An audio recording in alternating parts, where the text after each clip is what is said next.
The flood watch continues for portions of the southern Bloxy shore islands, with most of the lookout along the Bloxy Ocean coastal areas.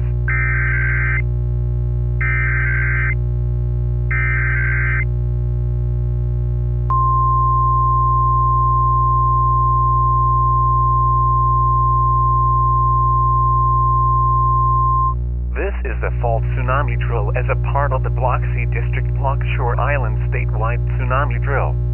No emergency actions are needed at this time. If there were an actual tsunami occurring, TV stations and television outlets would broadcast emergency messages about a tsunami occurring and where to evacuate.